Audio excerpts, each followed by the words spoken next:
Hi Siddharth, Srivachan, how are you? Fine, sir. Good, huh? Srivachan?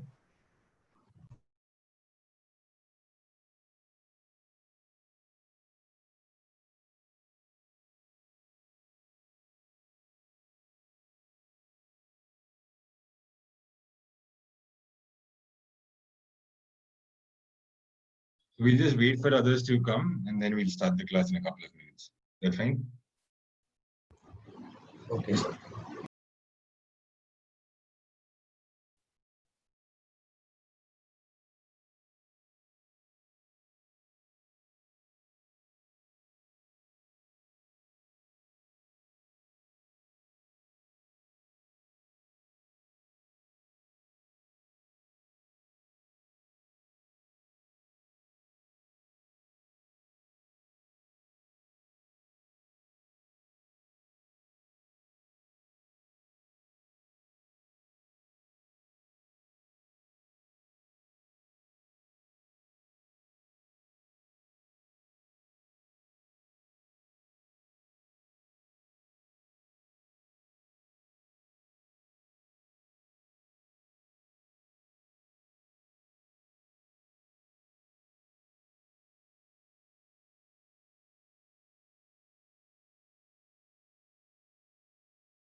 Hello?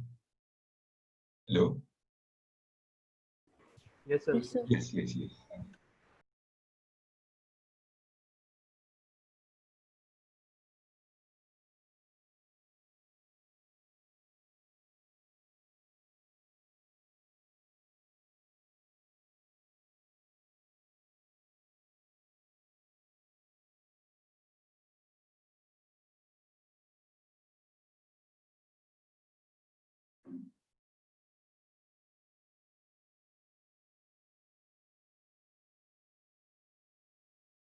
Hi guys, how are you? Fine, sir. How are you? I'm good too, I'm good too. Start class now. Wait for a couple of people to join.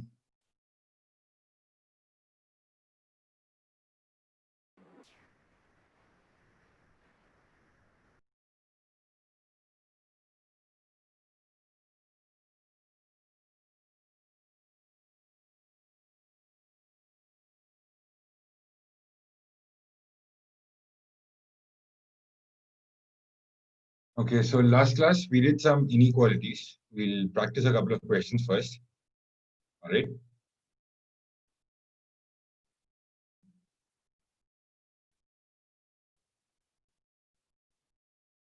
Okay, just can you all see the screen? Yes, sir. Yes, sir. Are we not fine? All right. So we have. Okay, I'll start with the question. 2x minus 3 by 4 plus 9 greater than or equal to 3 plus 4x by 3. How do we solve this? Come on, guys, quickly. Come on.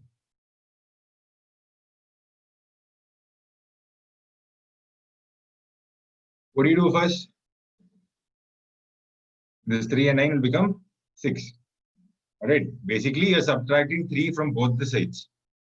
Are you getting this?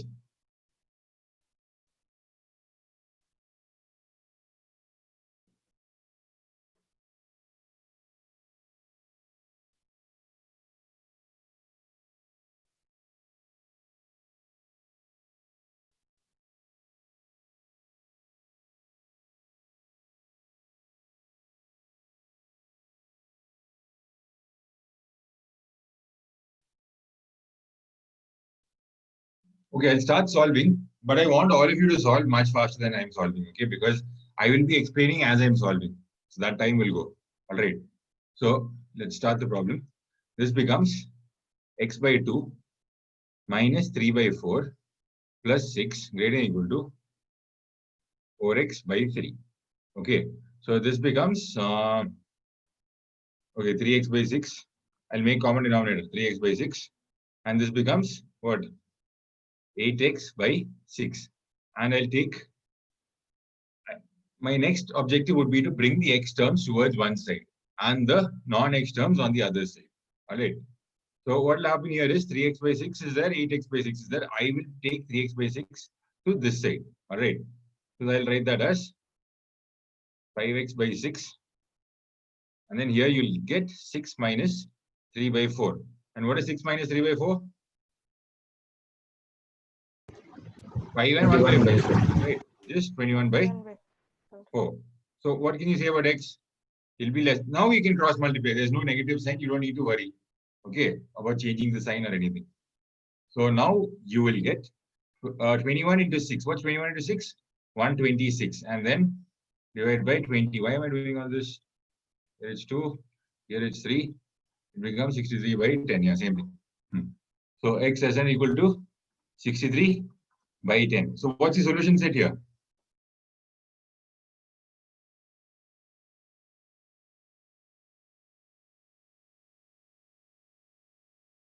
Guys, those who haven't had any breakfast, please grab something to eat as a snack or something.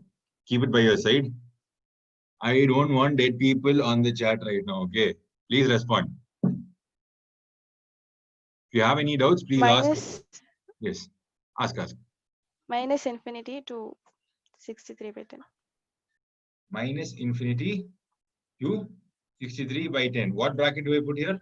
Close bracket. Close bracket. Good. Okay, so this becomes your answer. Okay, let's do another one.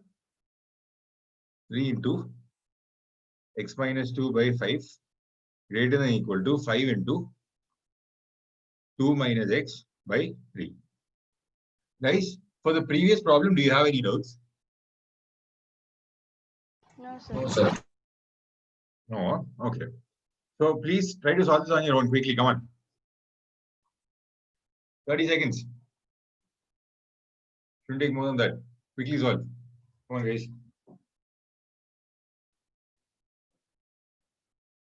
JEE is not an easy exam. First, you have to learn concepts. Then you have to practice for speed. All right. So this is how the preparation should go. So for learning the concepts, you have NCERT and the books you have. And for speed, the only thing you can do is keep practicing more and more. Find your mistakes and then correct them so that you don't make careless mistakes. That's the next stage of it. Okay. So now we have done the concept. Please solve it quickly. What's the answer you're getting, guys? 30 seconds is done. Greater than or x greater than or equal to 16 by 17. By 17 now. Okay, I'll also quickly solve. Let's see what we're getting. So 3 and 5, not a big issue. Just cross multiply. This will become 25. Okay, those are 3 here, right? 25 into 2 minus x. This becomes 9 into x minus 2. 9x minus 18 greater or equal to 50 minus 25x. And then you get 34x greater or equal to 68. And then what happens here? X greater or equal to 2. I don't think you got the right answer. There should be some calculation mistake somewhere. Sir, I subtracted instead of adding. Subtracted what? 50 minus 18 I did, sir. Instead of 50 plus 18. Okay. Sign. Okay. So from here we can learn a lesson, right? That be careful of the signs when you take on the other side. Okay. Because in an exam hall, okay, right now what I'm saying might sound like a joke, but in an exam hall, this is actually a serious issue. People make a lot of silly mistakes this way. A plus or a minus can change the entire answer or the teacher's perspective of how you got to the answer. They'll think the entire thing is wrong just because of plus or minus. All right, so you can get a lot of marks gone because of that. All right, and if I am a teacher who's setting an exam, like an exam paper for you, so if I have if I have to set 4 options, I will make sure 2 out of my 4 options will involve a sign change. Okay, whatever answer I get from changing the sign, making a mistake there, I will make sure 2 out of the 4 options are that. Basically, 2 out of 3 of the wrong options will be based on the sign change. So when you make a silly mistake fast and you see the answer already there in the list of 4 options, the chance of you rechecking it is much lesser. All right. So that's the idea. Be careful of that. Now, where were we with inequalities? So yeah, we had to start wavy curve method. Guys, how many of you do not know wavy curve method? Say hi.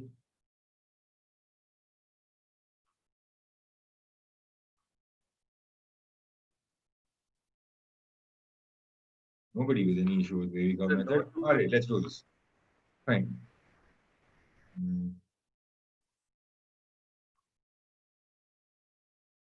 Okay, so I'll just use some space for explaining the wavy curve method.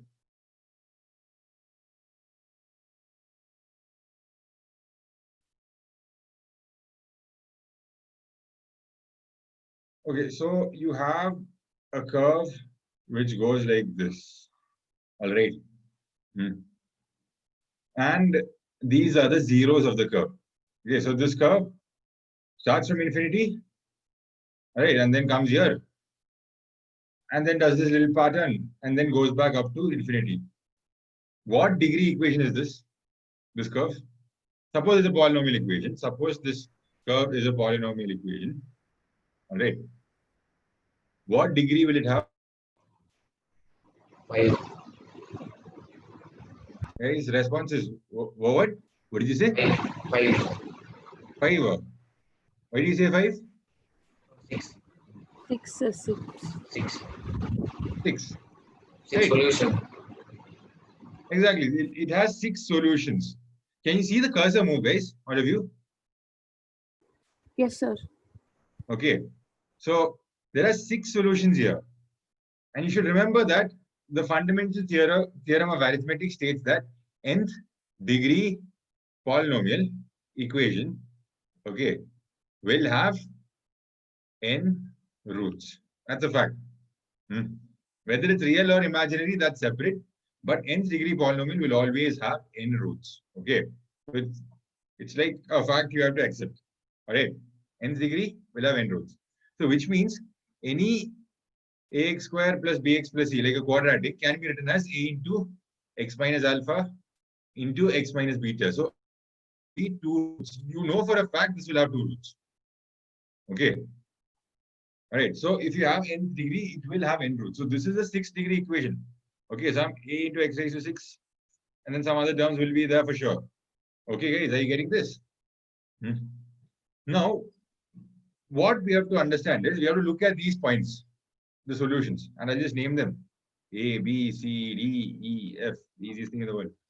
Now, you should notice that where will this equation, okay, so let's take this as P of x. Where is this positive? Where is P of x greater than equal to 0? Okay, where is it positive is what I asked. Greater than 0. Okay.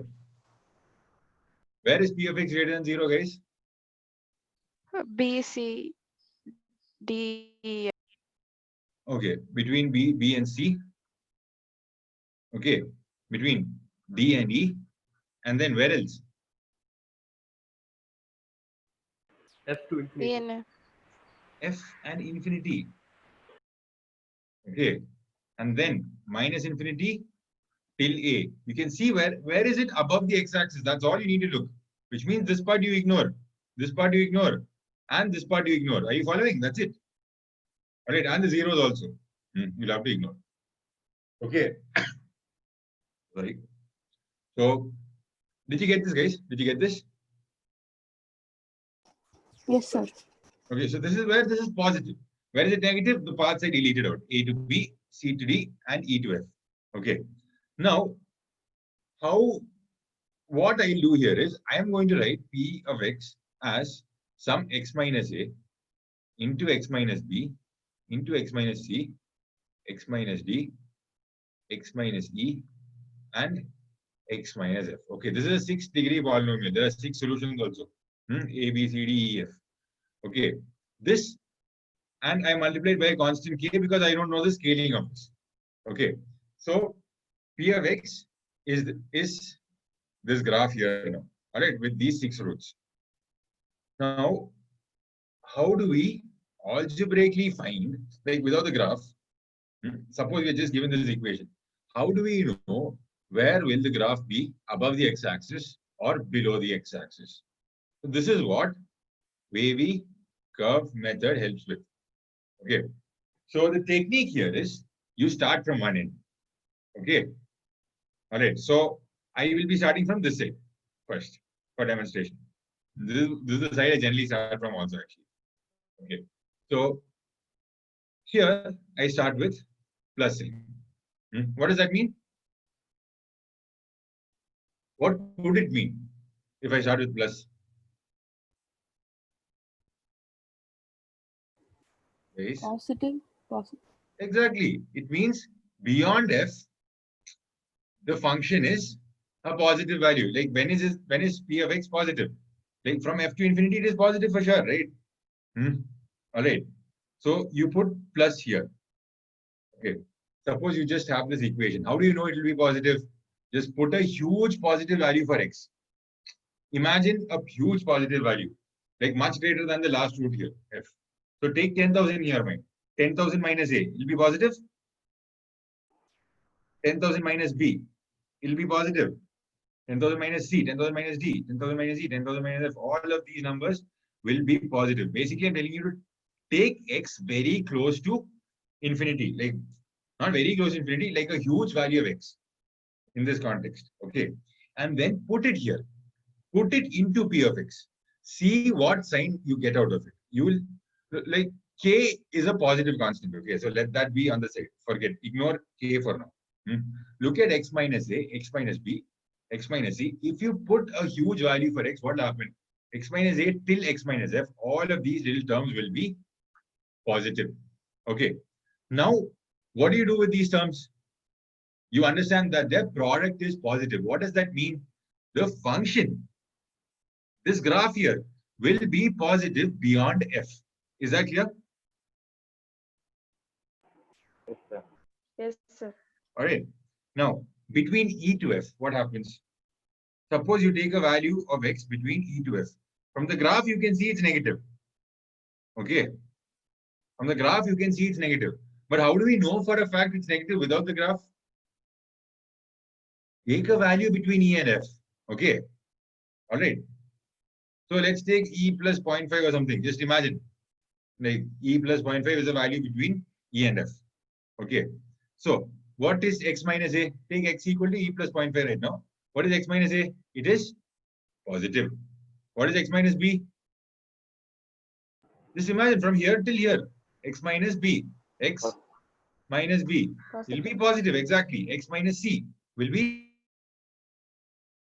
again positive. Like as long as the second term is on the left, it will be positive. Okay. What about x minus d? Positive. X minus e, again positive. There'll be, what is x? E plus 0.5. So x will be positive now. Okay. All right. Now, what is x minus f? Guys, Negative. slept off. Okay, x minus f will be negative. So what happens to the whole product? Negative. It will be negative. You can see why it becomes negative. Did you understand why it's negative here? Yes, sir. Because in this product, there is one term which becomes negative, because of which the whole thing becomes negative. All right. Got this? Yes, sir. Okay. Now, between D and E, you can similarly see that it will be positive. Between C and D, it will be negative. Between B and C, it will be positive. Between A and B, it will be negative.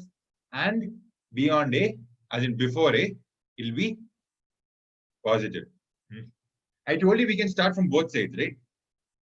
Let's start from this end, from before A. What happens when we go from before A? X minus A becomes negative. Getting it? You're taking a value little lesser than a. Take a minus 0.5, suppose. Okay. What is x minus a? It becomes minus 0.5, which is negative. What about x minus b?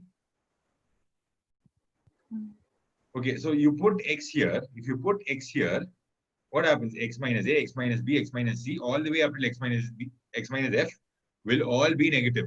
Okay. But what are you doing? You're multiplying 6 negative values together. That is why the whole thing will be positive. Okay. I hope all of you are getting what is happening here, because that will explain why this works. Okay. Now, what does the theorem state? Like, what is wavy curve method? You will see a lot of fancy equations, as in fancy steps here. You have to take an inequality. Whenever you have an inequality, what's the first step? No. This is not the first step. The first step is factorize. Okay, what do you have? First is factorize. Write it as x minus a into x minus b into x minus c greater than or equal to 0. Some inequality, you have to factorize first. All right. You can do this also. X minus a into x minus b by x minus c greater than or equal to 0. So it doesn't matter if it has to be a product. It can be a quotient also. Because look, when I say x minus a, x minus b and all, when I say dividing by x minus c, I'm just multiplying by 1 by x minus c. It is essentially a product. All right, that's why this works for this as well. But just be careful when x minus c will become 0. That time this thing will behave weirdly. All right. Okay. So the next step is, once you factorize in such a way that the other side is 0. Because why do you put 0? You are making an equation here. All right. You are making an equation here. If you have 6, you will have to draw a graph separately for that. Okay. So to make the equation, we just put it as 0 first itself. All right. So once you take everything to the RHS, make LHS, make RHS equal to 0. That's what the first term is stating. Factorize LHS to maximum possible levels. Okay. That was the first step that I said. Now, equate the linear factors to 0. We get critical points. What does that mean? We find A, B, C, D, E, F. Okay. We equate all of these individual parts of what we factorized to 0 to find the points we are interested in. Okay. That's how we get A, B, C, D, E, and F. All right. So once you do that, what comes next? Plot the critical points on the number line. Okay. We did that to plot it already. So this is one step in essentially. Now, next, put the critical points in the expression and figure out whether this is in the solution set or not. This is how you solve it. Okay. So what we did was we just put values of x in different areas and checked if it was positive or negative. All right. So in an exam hall, you don't think of all this as in an exam hall. If you get some x minus a into x minus b into x minus c into x minus d also less than or equal to 0. Suppose you're asked to solve this. What will you do first? You will try to construct a graph for it first. Okay. So first you convert it to this form. That was the first step. I already explained that. Is this clear, guys? Yes, sir. Yes, Okay. sir. So you mark out the 4 points A, B, C, D properly on the number line. Okay. Suppose it's like this. Now, if I put a huge value for x, what happens? Huge positive value. This becomes positive, this becomes positive, this is positive, this is positive. So you know for a fact, here it will be positive. Okay. All right, guys. Yes, sir. Yes, sir. Next, you see that there's an x minus d happening here. So you know the graph will be positive. So the graph has to come somewhere on the side.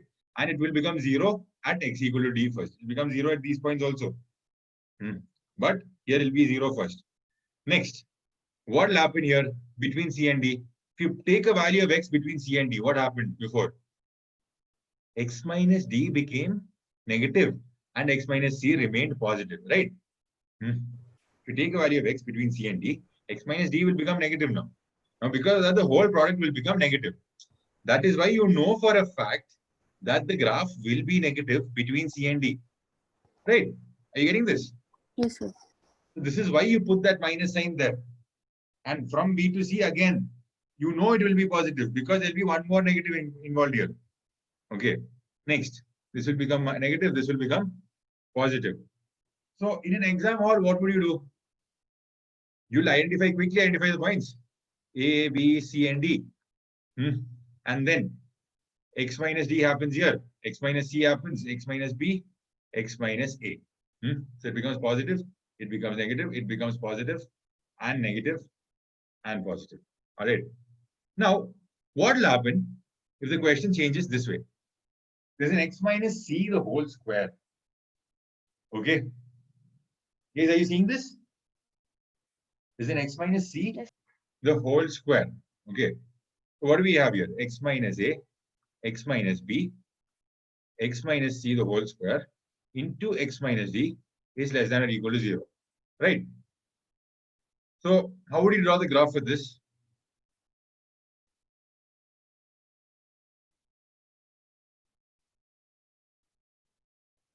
Okay. A, B, C, D can be any side of the line. Can be anywhere on the line.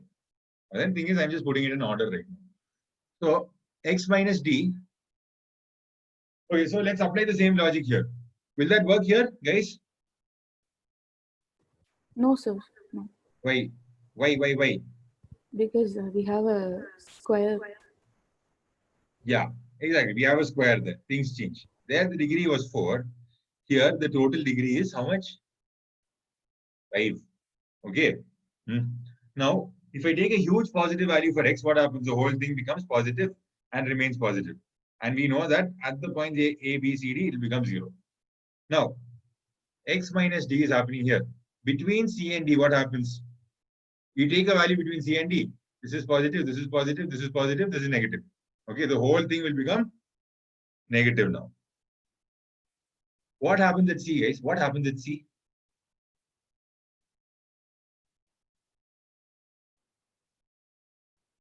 Guys, respond. At C, it becomes 0, right, sir? At C, it becomes 0. Then, right after that, what happens? If you take a value of x between B and C, what happens?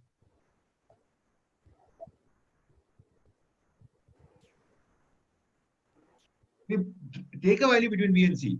X minus A will be positive. X minus B will also be positive. X minus C will be negative. But it happens twice, right? So the whole thing becomes positive because of that. Okay. And X minus D is what? Negative. Negative, exactly. So what happens here? This takes a U-turn back. All right. So this graph does not cross it. It does not become positive. It remains negative. It touches 0. The graph touches 0 and simply comes back, all right, to the negative side. And then hits B. And then what happens? And then it becomes positive. And then it becomes negative. This is not like the graph we were seeing before, right? Here it becomes negative. How do you verify? Put a huge negative value for x, something close to minus infinity. Okay. So minus infinity minus a is negative. Minus infinity minus b is negative. Minus infinity minus c is also negative, but you are squaring it, so it becomes a positive value. Okay. These two negatives have already become positive by now. This is positive so far.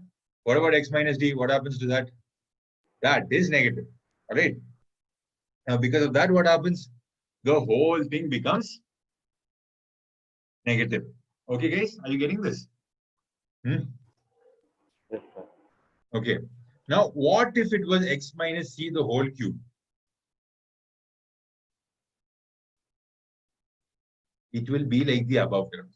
Okay. All right. Are you following? It will become positive. Sorry? Between B and C, it will become positive. Yes. Between B and C, it will become negative. Oh, sorry. Between B and C, it will become positive. Correct. I was looking at this and then telling you about this. All right.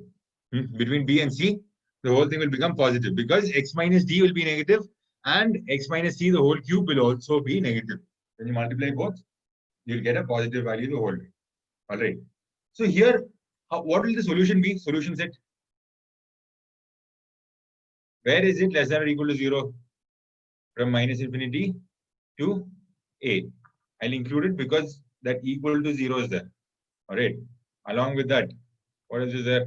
B to C. Along with that, C to D. So this you can write it as B to D directly. Okay. Just know that before. All right. So did you guys get wavy curve method? Yes, sir. So the method is simple. You start from one end. Okay. Mark the critical points out. You know right now how to draw the graph, just substitute values. It might be anywhere like this. And then what do? You check the question and mark out the areas you are interested in. That becomes your solution. Is this clear? Okay. And then how do you draw the graph? That was the important part. So you find a root, you go there. And then you check what? The power of the root. Okay. If the power of the root is odd, then please go through the x-axis. Okay, go through it. All right. Negative will become positive, positive will become negative. That's the idea. The power is odd. Now, if the power was even, what will happen? You will touch 0. You will touch that 0, that solution, and then go back to the same side. Are you following? Okay, you'll go back to the same side where you came from on the x-axis. Are you getting this? So, what you're doing is, you're looking at the power of each, x minus alphas. So, you write it as x minus alpha 1, x minus alpha 2, and so on. How many ever roots are there? X minus alpha n. Suppose there are n roots. And the question is greater than or equal to 0. So, you mark out the points x1, x2 up till xn, and then check the powers of each. If the power is odd, pass it through the line. If the power is even, bounce back. Are you getting this? Any doubts here? Guys, any doubts here? No, sir. No. Fairly clear? Yes, sir. Okay. Let's start doing problems now here. Spend enough time on this. So, yeah. X square minus 12x plus 35 greater than or equal to 0. What do we do here? Factorize. Yes, yes, guys, do this. Solve. I want you to solve it like lesson 13. Come on.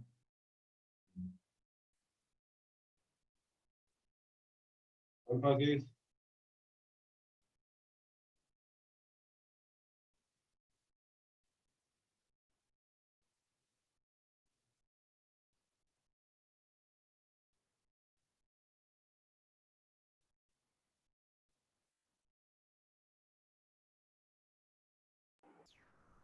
X is greater than 7.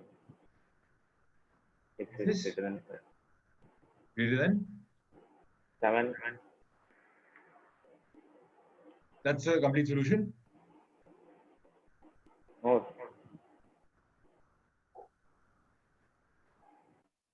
There's a little more left.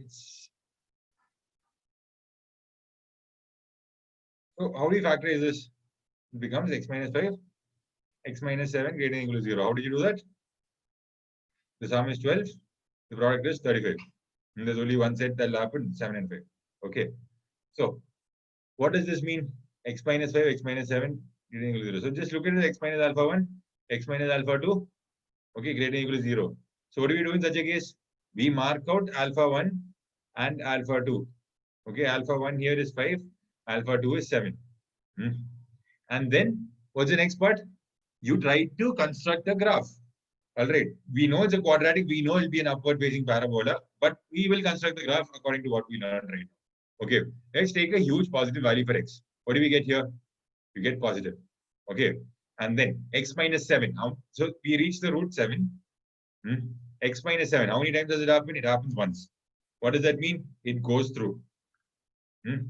Goes through the negative side, hits 5. X minus 5, how many times does it happen? It happens once. Okay, so it will again go through. Now, how do we verify? We verify by taking the least value of x we can imagine right now. Let's take x as 0 because it's less than 5 and 7. What will happen on this side? Guys, remember these points are called critical points for a reason. Okay, because between the critical points the sign will be the same for sure. All right, between these critical points the graph will not change the sign. Okay, so which means beyond 5, like lesser than 5, what will happen? It will be the same sign, whatever sign it is, because there's no 0 after that. It has to touch a 0 to cross it or to hit the same side again. All right, so it will be the same sign for sure. Okay, now when you're going this way, what happens here? X minus 5 happens once, so it becomes plus. So you get your graph like this. So this and this are similar graphs, right? You make these points 5 and 7 and you have the same graphs now. Are you following? And what are they asking? Where is this graph? Positive, right? Where is it? Where is the graph? Positive. So you remove the parts that are negative and then write the answer down. Okay. What will your answer be? So minus minus infinity to 5. 5. 5. Is it included? Yes, sir. Yes. Yes. Why is it included? Because it's a critical point. The solution. Because It's equal to 0. That point because also has yes, in this inequality is given that it's greater than or equal to 0. So wherever it's equal to 0, I have to include those points as well. Okay, guys. All right. Okay, so that is sorted. Then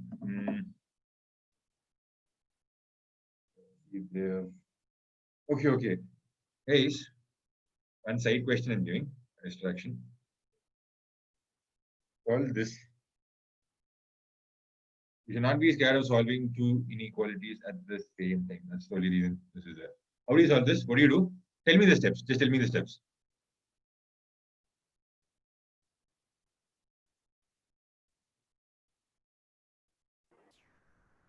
Add 1 on both sides. Add 1 on each side. Okay, nice.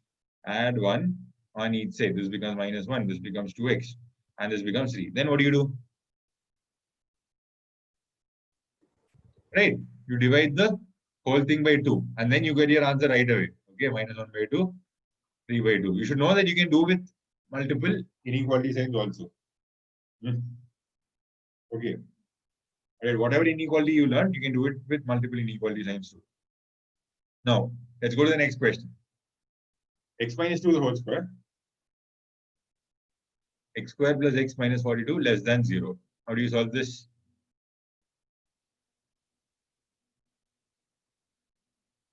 What's the first step? Factorize the second term. Exactly, factorize. X minus 2 the whole square. This becomes x plus 7 and this becomes x minus 6 less than 0.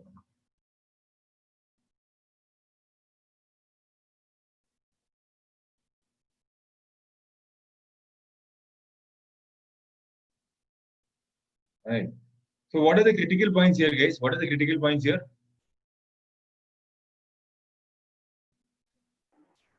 2 minus 2, 6, minus 1. Okay. So you have to equate each part individually to 0. That's the easiest way to remember it. Okay. So x, there will be a 6 here, there will be a minus 7 here, and a 2 here. Okay. So minus 7 is here, 2 is here, and 6 is here. What do we have here? Something that is it? Okay, we'll have a this thing, something of degree 4, not degree 3. All right. So it's in this form, right? X minus alpha 1, x minus alpha 2, x minus alpha 3. So you know that each of these terms, when you put x as a huge positive value, will be positive. All right. So you know for a fact that from here it will start from a positive direction. X minus 6, how many times does it happen? Once. 1 time. So it crosses and changes sign. It hits 2. How many times does 2 happen? 2 times. 2 times. Does it change sign? Yes, sir. No, it doesn't. How many times does minus 7 happen as an x plus 7? Once. Once. So it will definitely change sign now. Okay. So I don't know if you have noticed this by now. When the total power is odd, what will happen is that it will start from minus infinity and end at plus infinity, or vice versa. Like you take the negative of this, it will become like this. Okay. All right.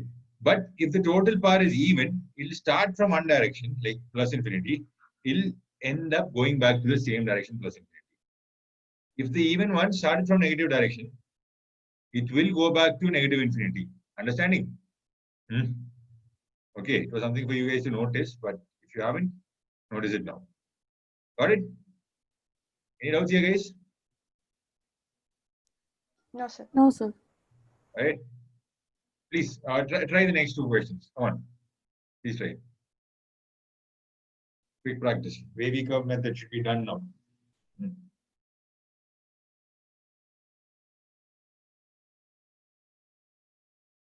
Guys, you had breakfast?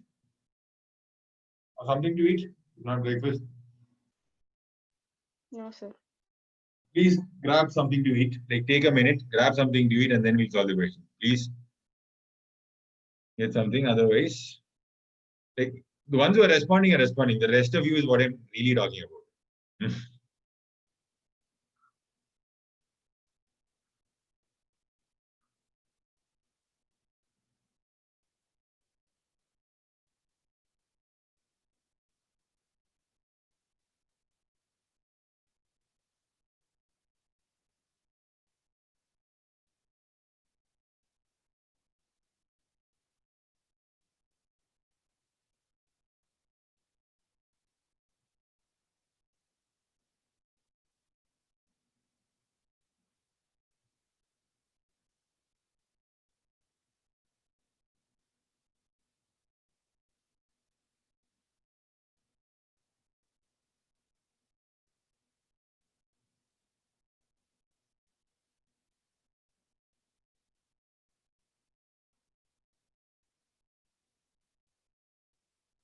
Okay, let's solve this.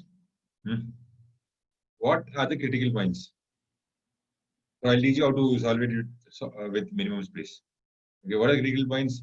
Don't write 0 anywhere, okay? Because you can mistake it for a critical point, right? Because there's no x. If there's an x raised to 4 multiplied here, you'll be writing that x raised to 4 as what? X minus 0 raised to 4. That's the example I'm talking about. Okay. What are the critical points here? Let's look at the denominator first. There's a minus 1 here. X minus 7, which means there's a plus 7. X plus 5, which means there's a minus 5. X plus 2, which means there's a minus 2. And okay, mark out the areas. Then x minus 3, which means there's a plus 3. Okay. What happens here, guys? What happens here?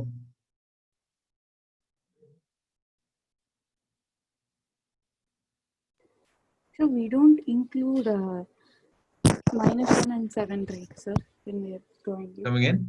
We don't include -1 and 7, right, sir? Because it's in the denominator. We don't. No, we do include. So Okay. it's like multiplying by 1 by x plus 1. Think like that. All right. But the thing is, the graph will be different. I'll show you the difference in the graph, but I'll tell you how to solve this problem. Okay. Or wait, we will construct the graph first for full understanding. We'll construct the graph first. And then we do this. Okay. So what I wanted you guys to do was, you'll quickly notice that, okay, this is all in x minus alpha form, all these individual terms. Okay, x plus alpha, x minus alpha, that form. So when I put a huge value for x, obviously the whole thing will be positive. Okay. All right. So beyond 7, it will be positive. Now 7 happens how many times? 7 times. 7 times. So that means it will definitely change sign, right? Okay. All right. So if it happens even number of times, it'll go back to the same state. So you know that it'll come to 0 or something, and this will definitely change sign here. Now we're going to 3. 3 happens how many times? 3 3 times. times. 3 times. So again, it will change sign. All right. So it becomes positive here. All right. Next. From then it goes to -1. -1 happens how many times? Once. Once. So again, it will change sign. All right. Now, -2 happens how many times? 9 times. 9 times. So since all of these are odd numbers, they are actually changing signs. Okay. Even x plus 5, it's the whole thing raised to 5 only. All right. So what happens here is you are expecting a graph which, will I use a different color? So you are expecting a graph which goes positive, becomes negative, becomes positive, goes negative, becomes positive, and then goes negative towards infinity, something like that. All right. Are you getting this? This is what you're expecting, right? According to what we learned. But then be careful about a few points here. What are the points I wanted to be careful about? The only thing that was different from what I taught before. There are items in the denominator. Okay. X plus 1, x minus 7. Okay. So these things you will have to take care of. If you're drawing the graph, if you want to draw the graph well, you should know that what happens when x equal to minus 1? What happens? Undefined, sir. Because Exactly. It will not be defined. What happens when x equal to 7? Same thing. It will not be defined. You can't divide anything by 0. Okay. So you know for a fact that minus 1 and 7 are critical points, but they are not roots or solutions. Okay. I hope you get the clarification here. The things in the numerator can turn into solutions. They are all critical points. They can turn into solutions. But if they're in the denominator, they will still be critical points, but they are not solutions. Okay, or roots of that equation. All right. So since they are critical points, like, what does critical point mean? Like, I have to put my attention on those points. That's it. They're important points. Okay. So they are points to pay attention to. Now it's given to me that when you divide something by a very small number, what happens? You know this x minus 7 will become 0 at x equal to 7. So around x equal to 7, what will happen? Like suppose you put 7.0001. What will happen there? So it will become 0.0001 when you say x minus 7. Okay. So you're dividing by 0.001. You're dividing by a tiny quantity. Okay. So you should know that this will be going towards the positive side of infinity. So I will draw the proper graph. So you know this will be plus, okay, positive. Now, you can start from anywhere and it will go to the positive side of infinity. This is how you construct the graph, guys. Okay. This goes towards infinity. And this line will act as an asymptote. It'll never meet, basically. The line and the curve will never meet, but will look like it's tending towards the same point. And that imaginary point is called, not imaginary point, and that point, the concept of that point is called infinity. Okay, they will meet at infinity. That's what they say. But will they ever meet? Never. Okay, so that's why they are called asymptotes. Have you done asymptotes before? In 11th? No, sir. Asymptote. Is No, this? sir. No, sir. No. Okay, in conics, you learn what an asymptote is. Like when you have a hyperbola, all right. So, okay, you know that x y equal to 1. Y equal to 1 by x graph. You know y equal to 1 by x graph, right? It'll go like this and then it'll go like this. Okay. Here you say that the x-axis and the y-axis are asymptotes. They'll never meet the curves, but it looks like they'll meet at some point later on. But they'll never meet. That's the fact. Okay. So they say they'll meet at infinity. The x-axis, y-axis, even the bottom part also you can see. This will also tend towards meeting. This will also look like they're about to meet, but they'll never meet. Okay. So they are called asymptotes. Okay. So here what happens is they will show some asymptote property. Okay. So at 7 and at minus 1, I'll have to be careful. That's it. Rest everything I'll be corrected. So here, this is a negative value. So when you divide by a small negative value, it should go to a negative part of infinity. Okay. I'll just use a thicker brush. Okay.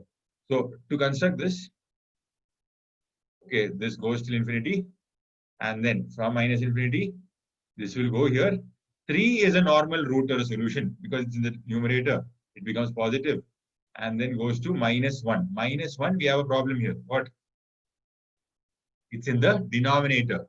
So it'll never be a real solution or root. It's only a critical point. So since it's -1 here, you can see that the entire graph goes till plus infinity. And then here onwards, -1 to -2, what happens? Here it's a negative value. So it has to be coming from minus infinity. Okay. Is this a continuous function? No, it's not. All right. So this is coming from minus infinity, reaching -2. -2 is in the numerator, no problem. It'll become positive. And then it'll go to -5, which is also in the numerator. So there also it'll come back. And then this becomes your actual graph. Are you following? You see the disgusting figure that I've drawn? That is the actual graph of the function. Getting it? Yes, sir. Okay. This is how the graph of the function will look. So if you have anything which is factorizable, you can make its graph, right? With these, you can easily make its graph, right? Now, that is what wavy curve method helps with. So from the graph, you can say where is it positive, where is it negative, where is it zero. All of that you can see looking at the graph only. All right. So that is what wavy curve method helps you find. Is this clear, guys? Yes, sir. Okay. But sir, I have a doubt. Yes, ask. Sir, what if the power of x plus 1 is even? What if the power of x plus 1 is even? Nice question. Nice question. Okay, so we'll just act like x plus 1, the whole square was there below. Okay. Yes, sir. Right. So if it was even, first I will bring a few changes also. Okay. If x plus 1 was even, what will happen? This sign change never really happens. Okay. And then this sign change, x plus 2 will happen, x minus 5 will also happen. Okay. Now the thing is, at -1, what is the problem? You're dividing by 0. It has to start from an infinity only. This thing. Okay. So from here, since it's positive, you know that it's positive, it will come from plus infinity itself. Getting it? That's it. Yes, sir. Right? This will come from plus Yes, sir. infinity. So once it goes to infinity, you should know that the next part will come from a plus infinity or a minus infinity. You can think like that. Does that make sense? Yes, sir. Yes, sir. All right. Okay, but good question. Good question. Right. That's how I'm happy you're thinking that. Now we'll move to the next part, which is x cube minus 8 greater than or equal to 0. Let's solve this. X cube minus 8 greater than or equal to 0.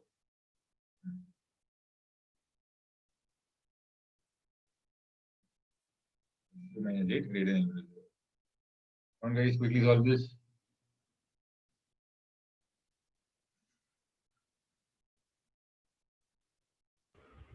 Sir, 2 to infinity. 2 to infinity, 2 included. Okay. X minus 2. And then what do we have here? Last class, what do we learn? A cube minus B cube can be written as A raised to odd power minus B raised to odd power can be written as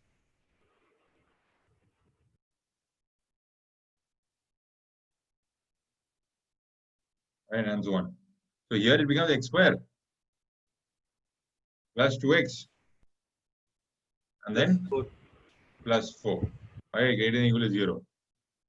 What is the thing about x square plus 2x plus 4? X plus 1 the whole x x plus 1 the whole square plus 3, right? 3. That's what this is. Yes, sir. Yes. So what can you say about this quadratic? It will always be more than 0. Exactly. Okay. Nice, Stephenson. Well done. Okay. So this is a quadratic whose discriminant, all right, becomes b square minus 4ac. Okay, which is less than 0. All right. So you say that this will have no real roots. This quadratic has no real roots. So which means it will be not touching the axis at all. So what you're basically doing is x minus 2 into a positive value k. That's what you're doing. K into x minus 2 greater than or equal to 0. That is what is essentially happening. Are you getting this, guys? Okay. Yes, sir. K into x minus 2 greater than or equal to 0.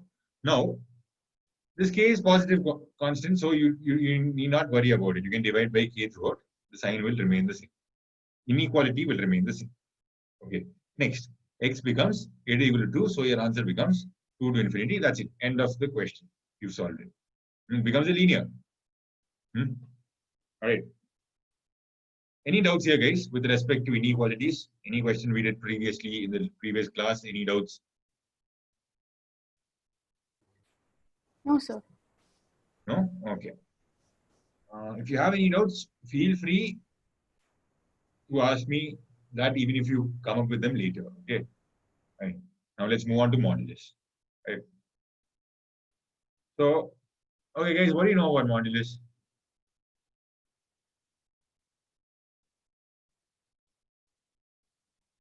And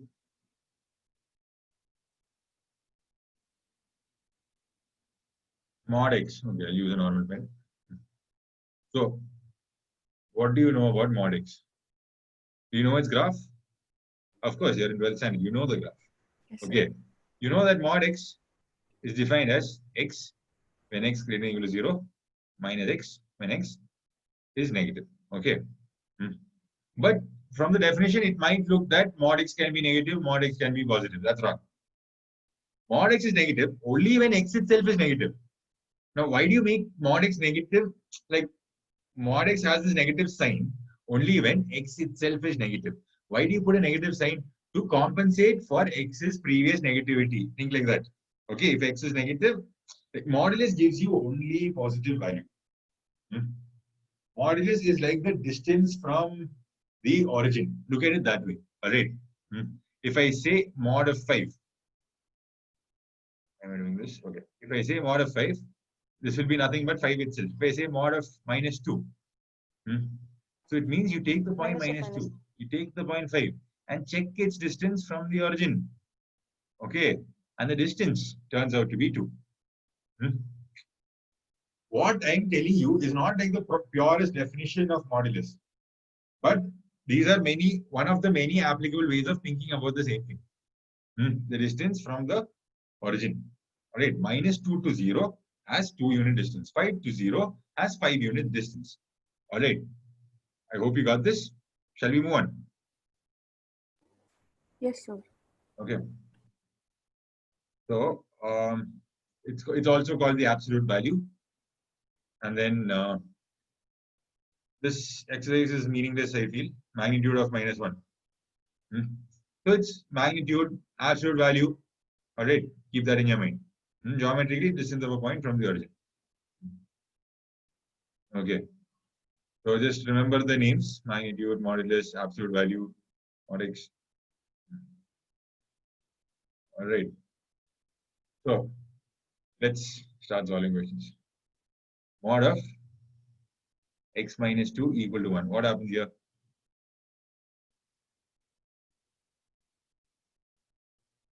X minus 2 plus or minus 1. So when I say mod of a minus b equal to whatever, whenever I say mod of a minus b. So I told you before that if I say mod x, it's the distance between this and the origin, right? So I can write it as mod of x minus 0. All right. So now I can say mod will give me the distance between 2 points on the real axis. Okay. When a and b are any 2 points on the axis, okay, a and b, or this can be b, this can be a, it doesn't matter. That's the beauty of modulus. It removes direction. Okay. So it's like it behaves like a distance entity. Okay. So x minus 0. What is x minus 0 here? It's the distance between the point x wherever it is and the value 0 wherever it is. Okay.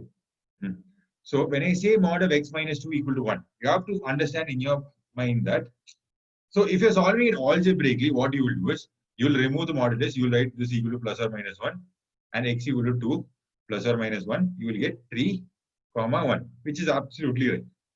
This is the algebraic way of solving. But how I would prefer that you think is, so this is a method you already know. Whenever you say x minus 2 equal to 1, okay, you have to think of the point 2 and the distance 1. Okay, so from the point 2, you go 1 unit this way and that way. Getting it? Towards the left and towards the right, you go 1 unit from the point 2. What do you get from there? You get the points 3 and 1. So that is the question here. Convert it into words, it will be much easier. What, when I say mod of x minus 2 equal to 1, so x will be what is the point? Okay. What is the point from 2 which has a distance of 1 from it? Okay. What are the points from 2 with a distance of 1 on the real number line? If you ask on any this thing, you're looking at a circle. And this is applicable for complex numbers. In complex numbers, this will be a circle. All right. But we are talking about real numbers right now. So we get these 2 points here, 1 and 3. Okay. Getting it? Any doubts here, guys? No, sir. No, sir. No, sir. Okay. I hope this was clear. Now,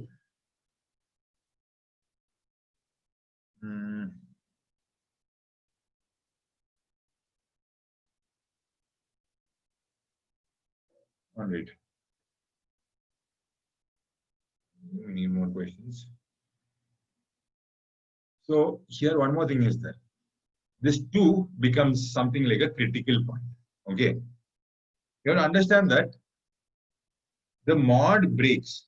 Like mod x, the graph goes like this. Okay. It's x when x greater than or equal to 0 and minus x when x less than 0. When the mod breaks, when does it break? It breaks at 0 here. So whenever the thing inside the modulus sign, okay, A, B, C, whatever it is, whenever the thing inside the modulus sign is equal to 0, that is when the mod function behaves differently. Are you getting this? We learned about changing sign a while back, but this is different.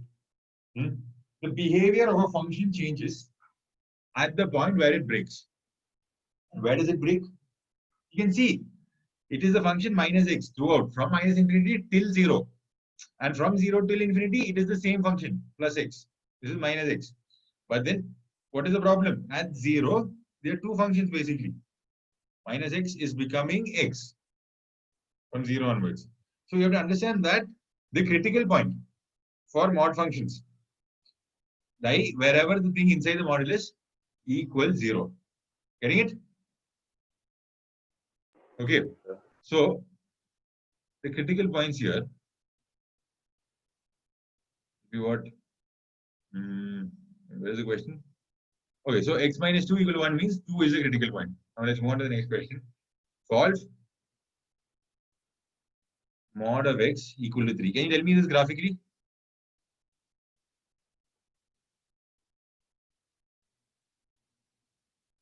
Mod of x equal to 3. So it'll be the same thing, but at 3, sir. The point will 0 will come at 3. 0 will? Yeah, We from add the point 0. So the idea is 0 is where it breaks. Mod x is equal to 3.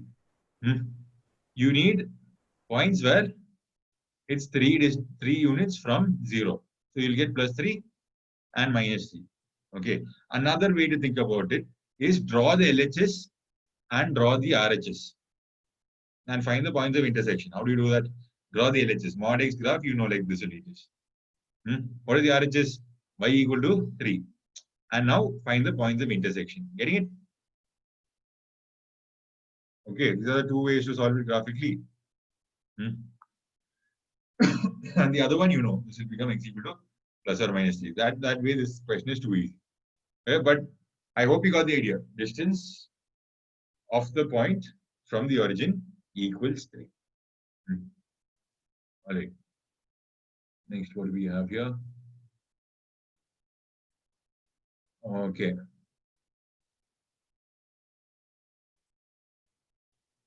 All right.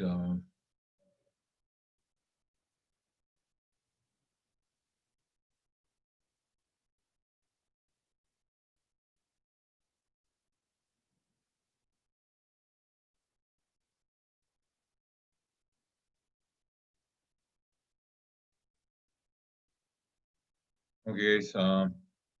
So root of x square. What happens here? Plus or minus 6. Root of 25. What do you write it as? On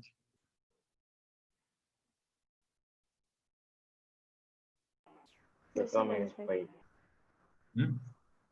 plus or minus 5. Everybody clear with this?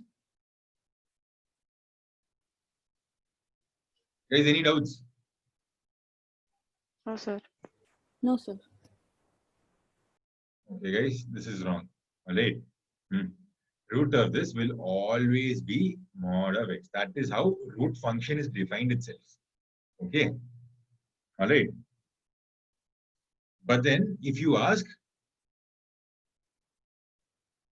what is root of x? Okay. What values? Okay, so one second.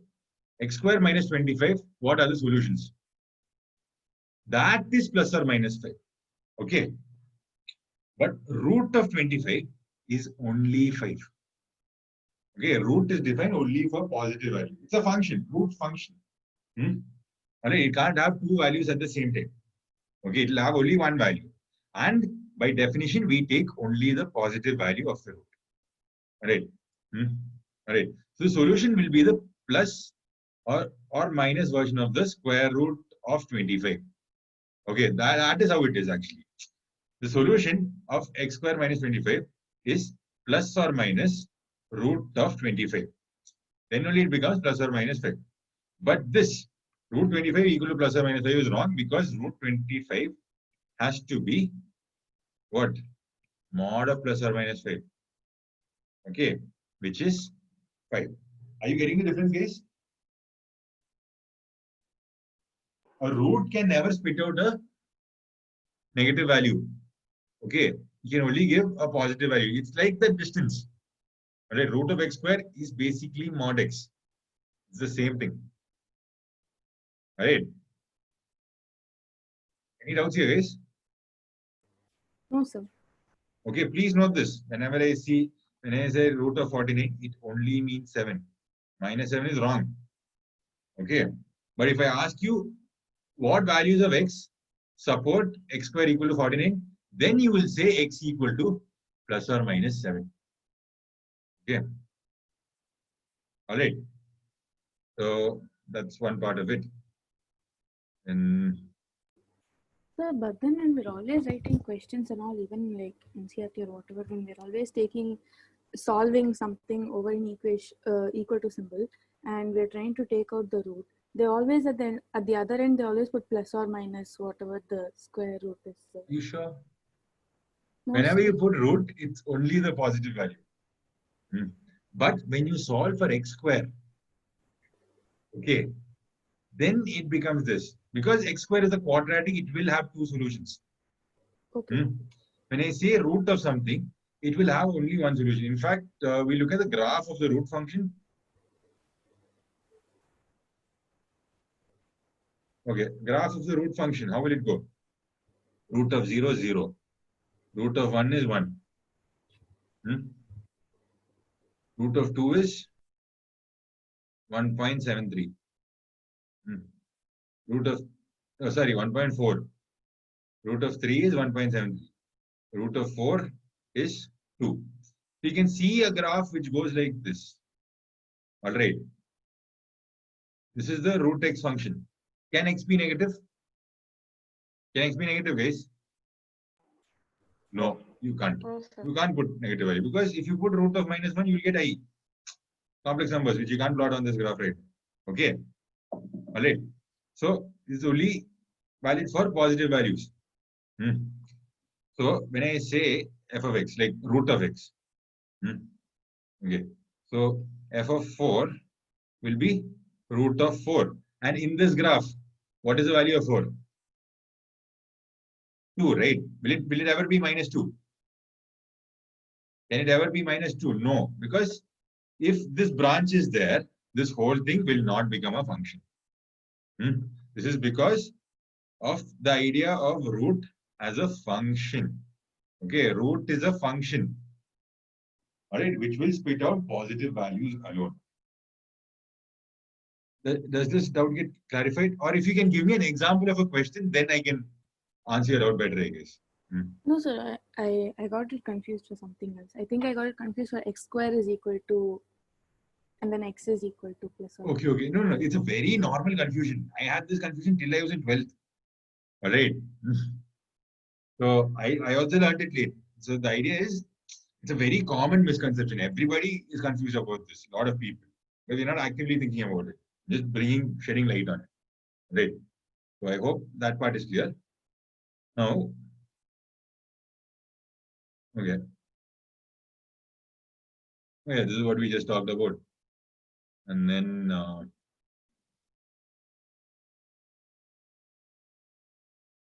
okay, this also we spoke about x equal to x when x greater than equal to 0. The graph also we've just spoken about. We get a V-shaped graph. We've seen that already.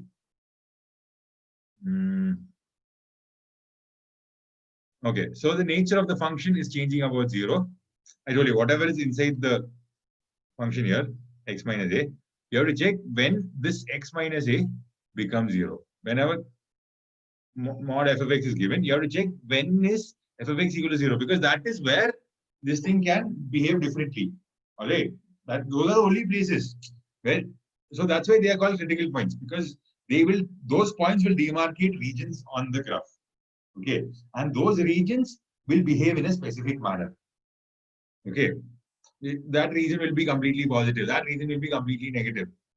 So those regions are found by using critical points, right? And we use those critical points to get this. All right. Now, find the critical point. You put x equal to minus b by a. Okay, so basically, same thing I said. If you have a mod of ax plus b, just take the thing inside the mod and equate it to 0, and then find out the critical points. So here we have only one, which is minus b by a. Right. So mod of 2x plus 5 equal to 0. What is the critical point? Come on, quickly. Minus 5 by 2. Minus 5 by 2. Correct.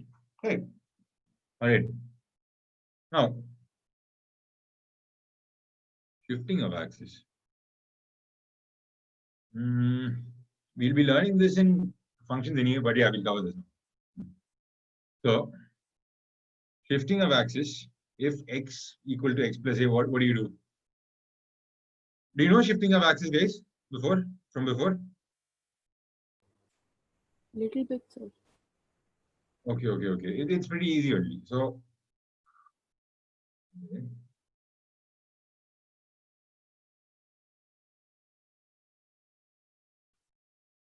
okay. So you have a graph, some f of x. I'll teach it with functions perspective itself. Now we can apply it to modulus function in particular. All right. So you have some f of x given to you. Okay. How will f of x plus a look? And f of x plus 1. How will f of x plus 1 look? Let's start from there.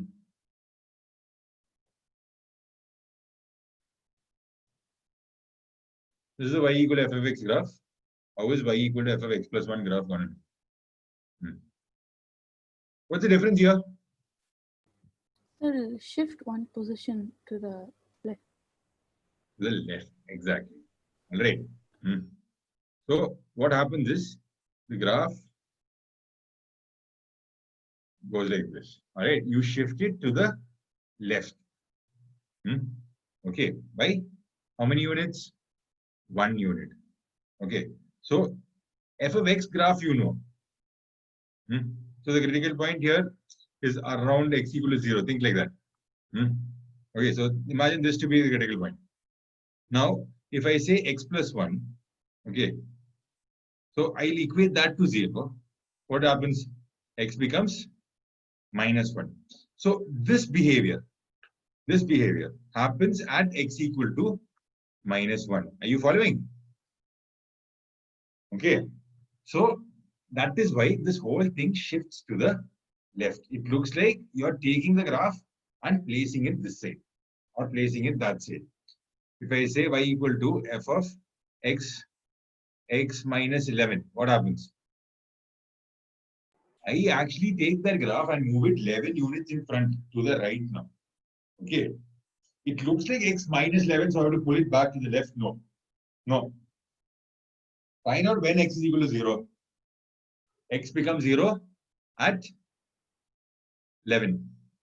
As in, sorry, when this thing, x minus 11 becomes 0. It becomes 11, it becomes 0 at x equal to 11. So you take x equal to 11 part, put it up here. Okay. Equate this behavior will start showing at x equal to 11. That's the idea. Okay. That is how you draw this graph. Are you following, guys? Any doubts here? Graph shifting? Guys, any doubts? No, sir. All right. So let's move ahead. You can see here, there's an example given here, mod of x plus 2. Critical point is x equal to minus 2. So what do you do here? So let's take the mod function now. This is mod x graph. What about mod of x plus 2? Mod of x plus 2 is this same graph taken. The critical point happens where? So here, you know, critical point is x equal to 0. Critical point here is x equal to minus 2. So at minus 2, that V shape happens. Okay. This is the idea of graph transformation. You can do this for any function. You can transform the graphs like this. Replace x with x minus a or x plus a. You can shift it this side or that side. Okay, if you replace y with y plus a and y minus a, you will shift it up or down also. That is also there. Similarly, you can do the same with y-axis. That is for functions. But for this context, I hope it's clear. Any doubts here, guys? Please ask No, if you sir. have anything. Okay. All right. Next comes vertical flip.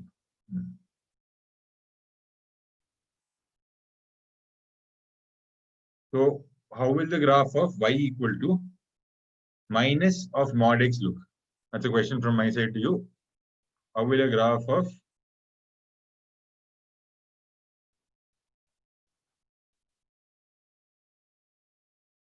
y equal to minus mod x look? How will that graph look? We know mod x is x when x greater than equal to 0 and minus x when x less than 0. But this is minus of mod x. So you multiply this by minus 1. Okay. So what do you have here? When x less than equal to 0, it is minus x.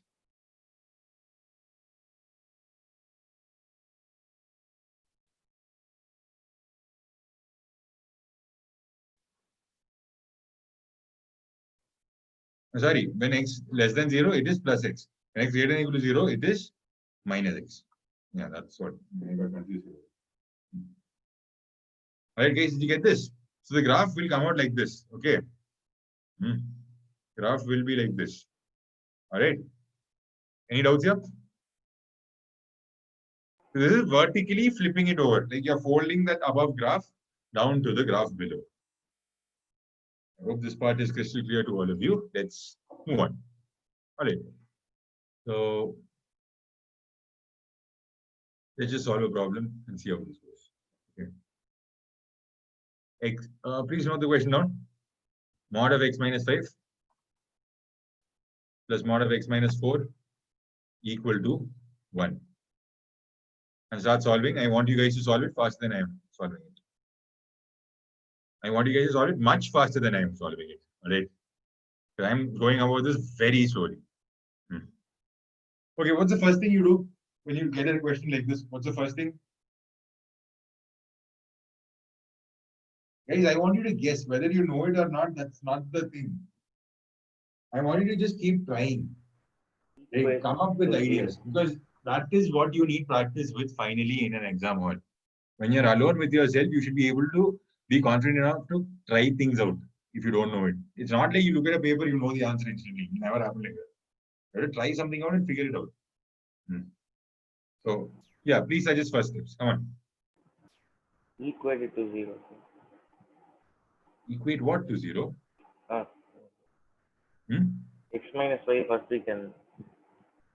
Mod of x minus 5 Equal to 0. Okay. So, along with that, you have to, correct. You have to check this also. Basically, what are we doing? We are finding the critical points. Okay. All right. So, we notice that 4, 5 are the critical points. Just look inside this and figure out that 4, 5 are the critical points. Did you get this? All of you? All right. So, what does that mean? It will behave a certain way before 4. So, basically, the number line will be divided into 3 regions because of this. Okay. Because of 4, 5, the number line will be divided into 3 regions here. So, you'll have to study the 3 regions separately. Okay. So, the first case, you'll divide this problem into cases. Case 1 is x less than 4. Okay. What happens when x is less than 4?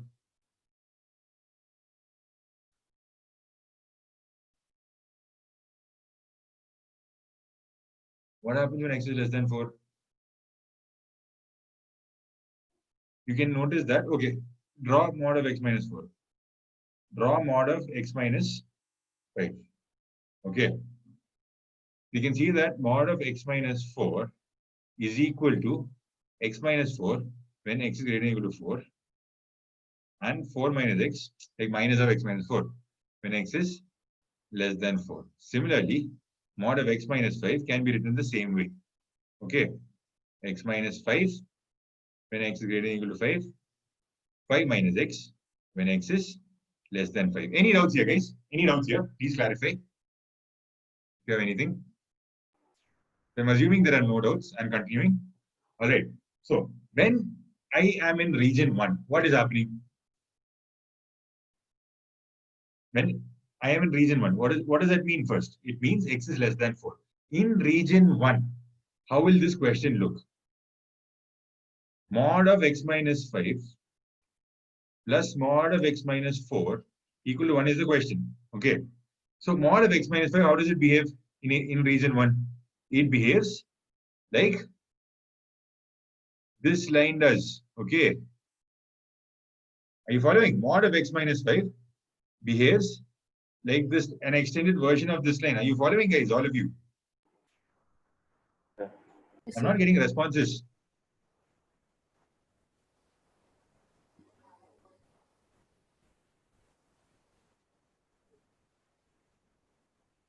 So, how does mod of x minus 4 behave?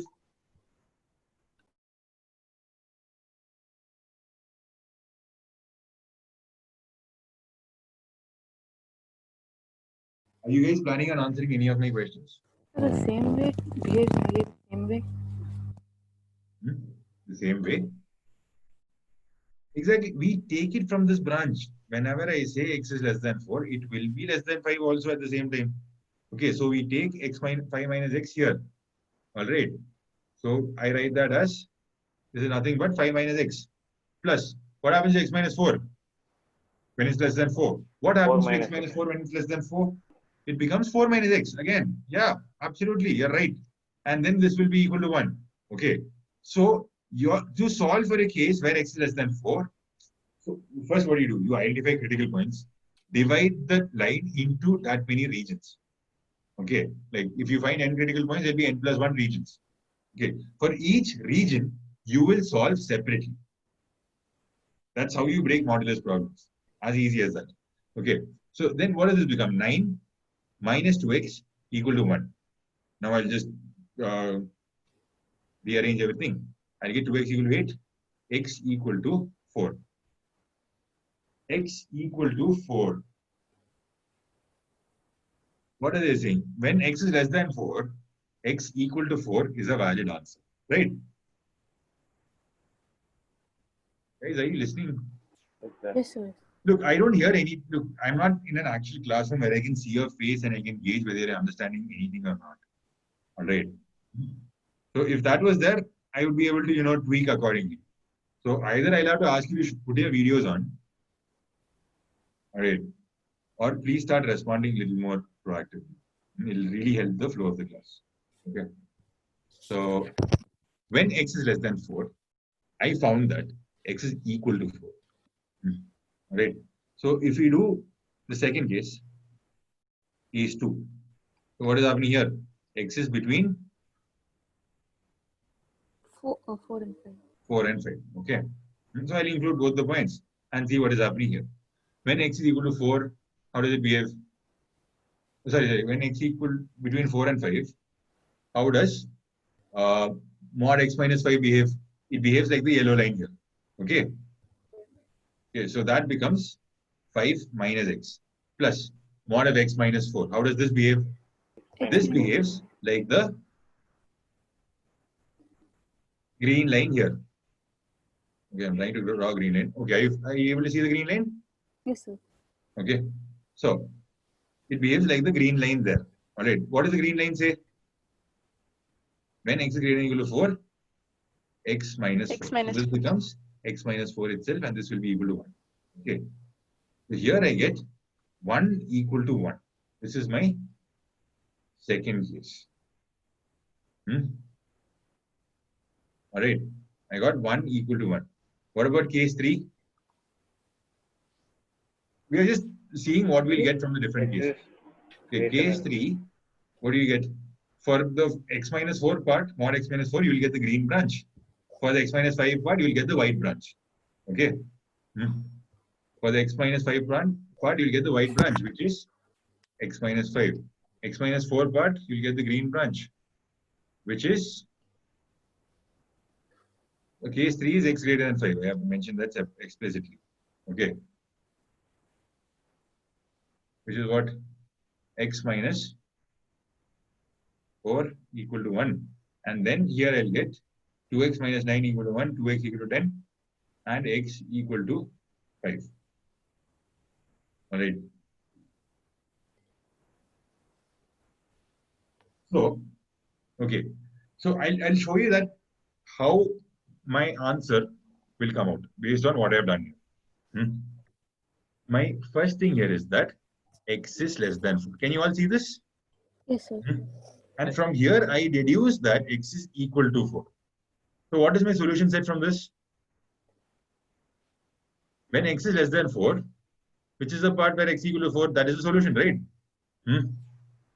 Yes, sir. Right. So what is your answer here? You'll get a set of answer here. And then second part, you'll get nothing here. Are you able to understand this? That you will get nothing here? Why, sir? Because, okay, so it's a domain thing, okay. So in my case 1, I defined that my case 1 will be such that x is less than 4. Okay, but my conclusion from there is that x is equal to 4. Can x be equal to 4 when I already say that x is less than 4? Is that possible? No, sir. No, right? So that is the logic behind it. Okay. All right.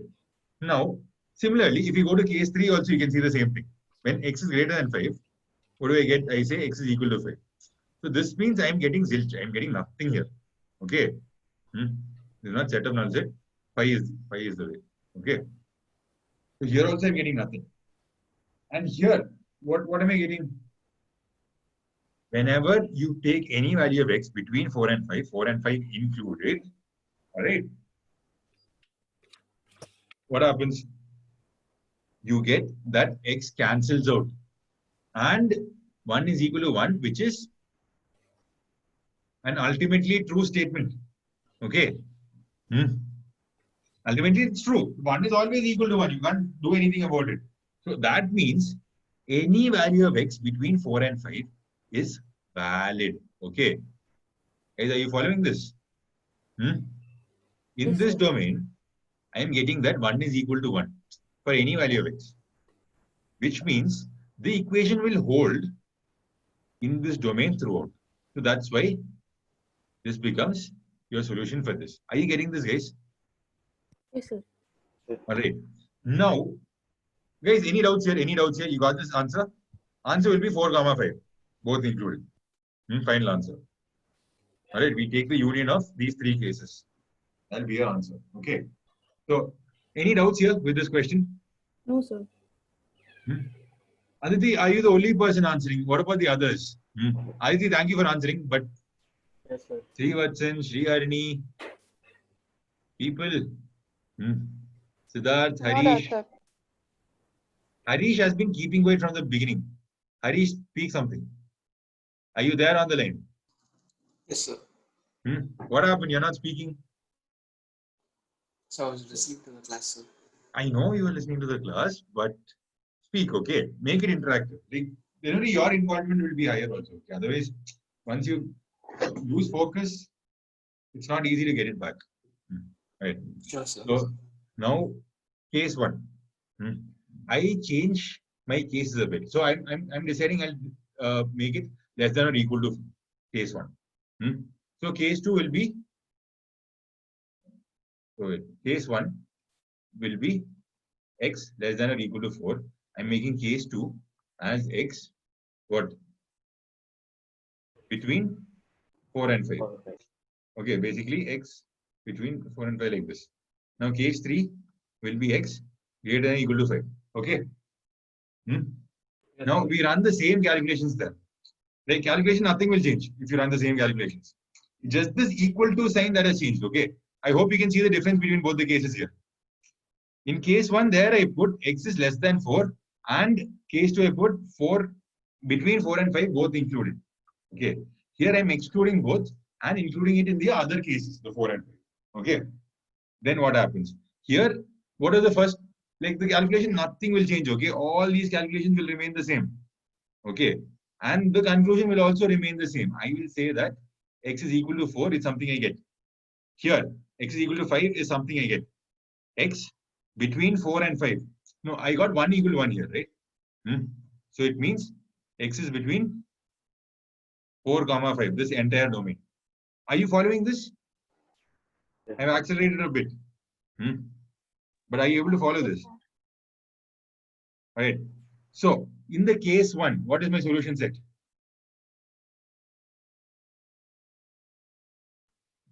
Four. Exactly. You get 4. Case 3, solution set becomes 5, right?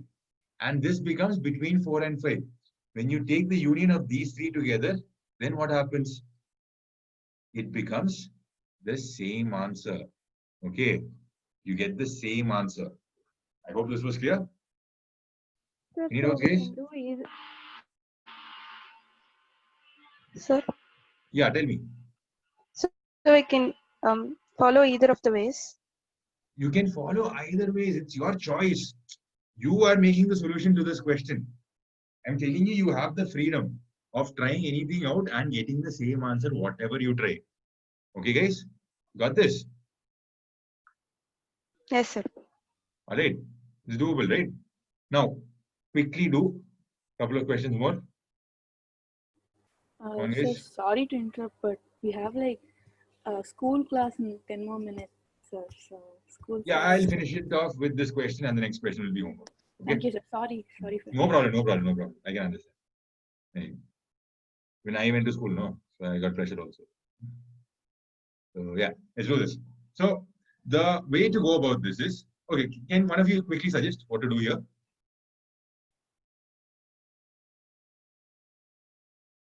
Okay, you do a simple substitution.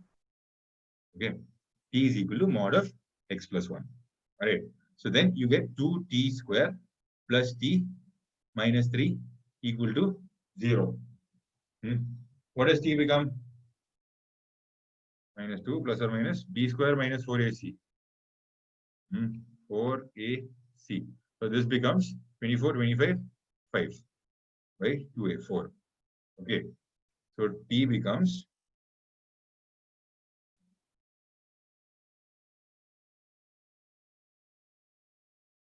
it's minus b plus or minus b square minus 4ac by 2a. Oh, yeah, okay. So it becomes minus 6 by 4 and 4 by 4, which is 1. Okay, so this becomes minus 3 by 2 and 1. Are you guys getting this? Yes, sir. All right. So minus 3 by 2 comma 1 becomes the both the values of t. Now what are you solving? Mod of x plus 1 should be what? Minus 3 by 2 or 1, right? So how do you solve the remaining, guys? Quickly solve. End the class. Come on.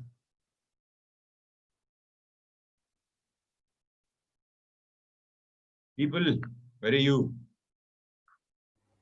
Sir, x plus 1 is equal to plus or minus 3 by 2, and then x plus So, 1 is equal to so plus that's or the thing, minus right? So you'll go about this in two cases. X plus 1 equal to plus or minus 3 by 2. And then x plus 1 equal to plus or minus 1. Okay, so you should be able to think this way here. Minus 1, you have to find 2 points. You have to find points such that the distance is 1.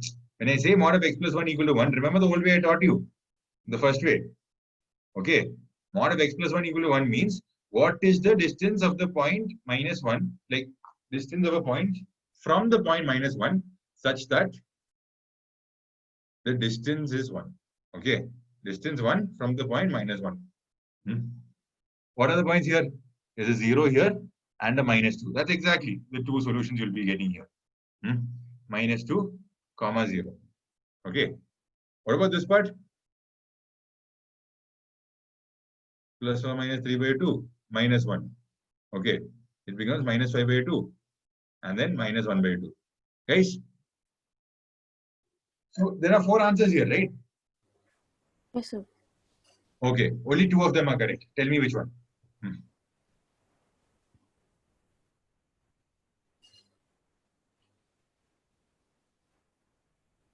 Only 2 of them are correct here. Can you figure out which one? How is that, sir? We're getting all 4 as solutions, right? Yes, yes, yes. But I'm telling you, 2 of them are wrong. Like I played in while explanation, during the explanation, there was a purposeful mistake I made. Can you find that out? That's what I'm asking.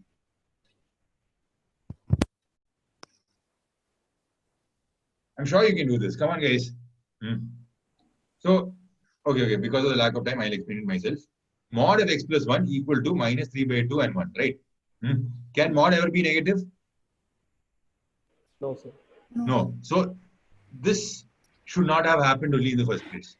Okay. Minus 2 comma 0 will be your answer. All right. And this will be your homework. Mod of 3x plus 2 minus mod x minus 3 equal to 1. Okay. You know what to do here, right? Find critical points and divide it into areas and start solving. Yes, sir. So this is your homework. Right?